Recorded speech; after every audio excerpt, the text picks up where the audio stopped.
Hello, what is going on, guys? Hockey Guy 1 here.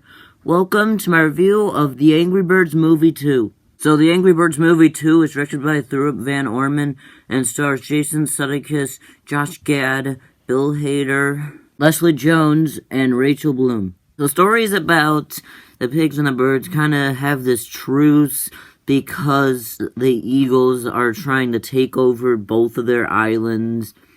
That's because they don't really like their island. I think it's a bit too cold. And so the pigs and birds team up to try to stop the eagles from taking over their islands. For positives, I guess Silver's kind of the most tolerable of the characters, as at least she does have some sort of a personality and does kind of grow over time, but she's pretty much like the only character I really somewhat liked in this movie, and that's just because they actually somewhat bothered to give her a personality, as there is kind of just how she's smart and kind of knows everything, and kind of does grow into liking Red more over time, and so at least there's that to her character. I guess there's the voice acting, which was pretty good, I guess, as it did seem like all of them were at least trying, especially Josh Gad did. It seemed like he was at least trying. I feel like he wanted to be there, and it kind of seemed like he wanted to be there and kind of delivering his lines well. Him especially, I do think all of them did do a pretty good job for what they were given. The animation is definitely the best part about this movie. I mean, and it's really gorgeous how it looks. I mean, and they did a good job designing each bird and pig for each character design, as well as the eagles. I mean, and they have a pretty solid-looking feathers or skin and whatever.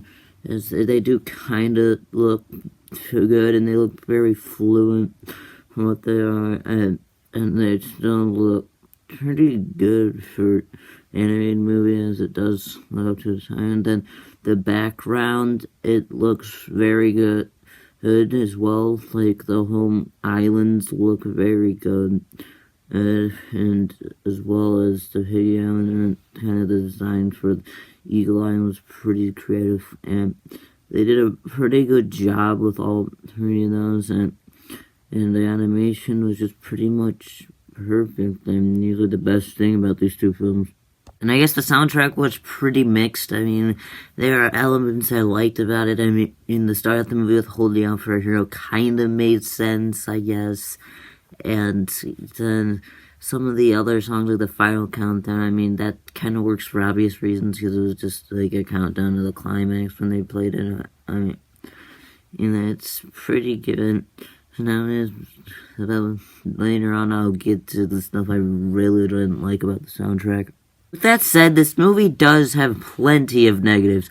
Starting out with the story, which just is pretty generic, to be honest. I mean, it's pretty much just this whole save the world from these evil people whole kind of plot, and it's just been done many times. It's just completely unoriginal, and you can kind of tell that they didn't really have much ideas for the sequel, so they decided to just go with something completely generic, and it just doesn't really work because it's kind of inconsistent at times. I mean, it doesn't really consistently have a story throughout all three acts. It kind of changes all around, which doesn't really help. The structure is pretty much a mess. I mean, the first act, the pigs and the birds are fighting each other, and Red wins again, and then it goes to, hey, let's have a truce, and then the second act is kind of just a whole mission and trying to get into Eagle Island, trying to get into that one place, and then the third act, where it shows down inside of it, trying to stop them from taking over, and it's pretty much just doesn't really keep a consistent story, which is kind of a big problem with this movie. And then the structure, this just doesn't really work. I mean, it just doesn't make sense because it's pretty bland how it is, and seems like they kind of tried to focus on more of the animation and trying to make little kids laugh than actually caring about a story. Pacing is just terrible. I mean, it just feels like this movie could have been so much shorter than it is.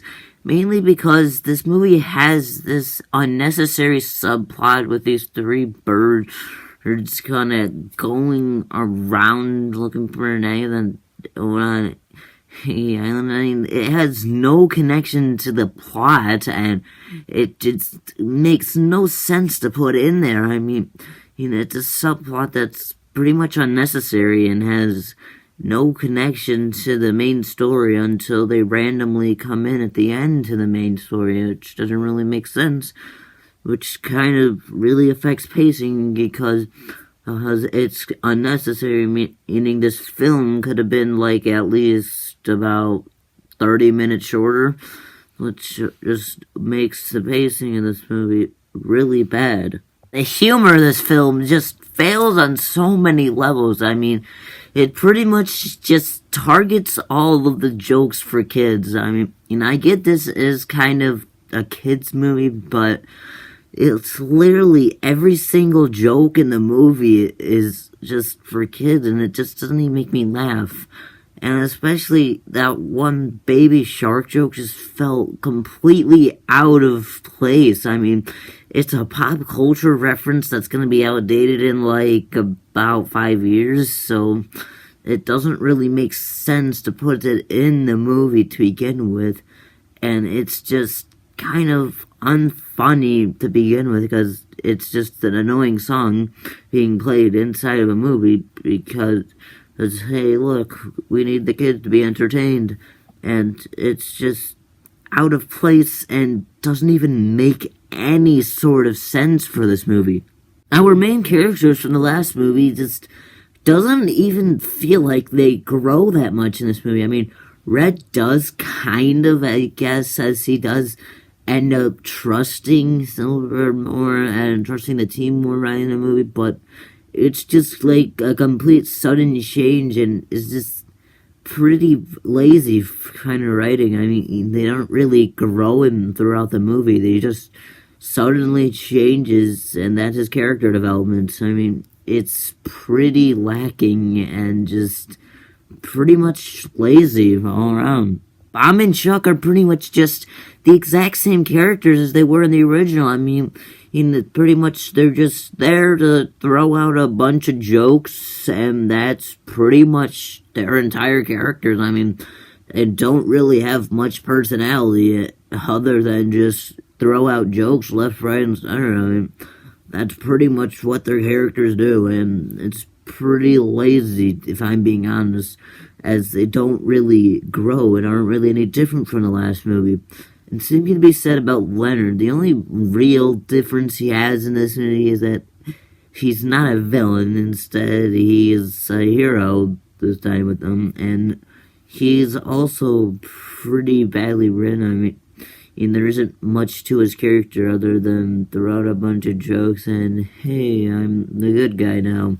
And that's pretty much Leonard for you. I mean, he doesn't really have that much character to him, and it's pretty weak, to be honest. Then there's Zeta, who's like the leader of all these eagles on Eagle Island, and she's just such a poorly written villain. I mean, there's really nothing that makes her intimidating. She's just basically she wants to live somewhere else because it's been so cold, so I must attack the pigs and the birds so we can live there, and that's pretty much the whole reason why she does everything, and that's pretty much lazy. I mean, that's just completely generic for her to be having that kind of a motivation. I mean, it's just really lazy for this movie to be having something that generic.